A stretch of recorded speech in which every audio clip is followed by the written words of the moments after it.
And I want to set your expectations right from the start. And to do that, you need to know about the woman in the red dress. You've probably seen it. It's in the movie The Matrix. And when Neo looks back at the woman in the red dress, he gets distracted. And he looks again, and it's actually not a woman, it's an agent that's trying to harm him. The woman in the red dress is something that Alex Hormozi is talking a bunch about. But it basically means that you're getting distracted from what actually matters and from what actually grows your business. When I started my business a little over 3 years ago, something I was thinking a lot about is like what happens when you actually fail a business. And what I imagined when I thought about failing in business, I thought about like a closed shop with barricades from the doors, barricades in front of the windows, like very extreme. That this is what a failed business looks like. But in reality, it's usually not like that. When you hear the statistic that 9 out of 10 businesses fail, it's not like this at all. What happens most of the time is that some person builds one business. And it might be going decent, like they might be up trending upwards like this, that they're slowly growing the business, right? But all of a sudden, they see this woman in the red dress that distracts them from their one business. So they start a second business. And maybe this business also goes decent when they just start out, also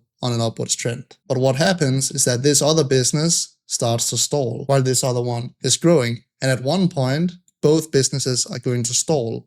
And they're going to be stuck. I know that it sounds very cool when you tell people, oh, I run multiple businesses. But to an entrepreneur, that basically means, okay, this is a person right here that doesn't know how to focus on one thing, which means he'll be stuck and never actually reach his potential. Your focus can really only be in one place. And this is a mistake that I've made more than 2 times. So I'm by no means a saint right here. Instead, what you need to do is that you need to focus on one business, because growing a business is usually exponential. It goes like this. But if you stop and start a new business every time you reach this spot, you're missing out on an extreme amount of gains in your business. And a lot of entrepreneurs get stuck in this loop of focusing on the new woman in the red dress, the next distraction, and they just keep this circle going of only getting to here, and then starting a new business, and then only getting to here, and then starting a new business, and only getting to here.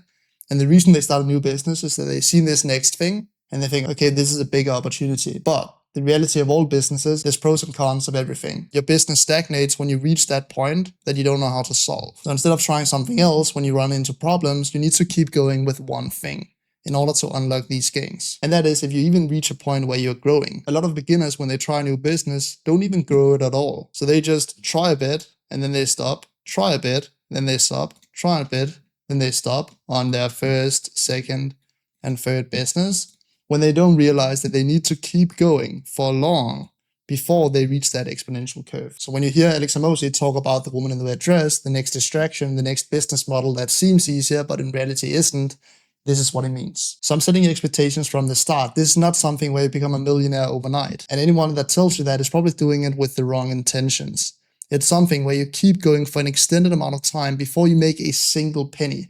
It took me 4 months. I would consider myself fairly smart. It took me 4 months of working 10 hours every single day in order to make my first money. And that was $400. So when I hear someone that says, oh, well, I tried this, I tried for 2 weeks, I just know instantly, okay, they're at this point right here. They're maybe 1/8 of the work they need to put in order to make their first $400. That's how I think about it. But if you stay consistent, if you keep going and you reach this point, then you never go back. And it's so worth it when you reach that point.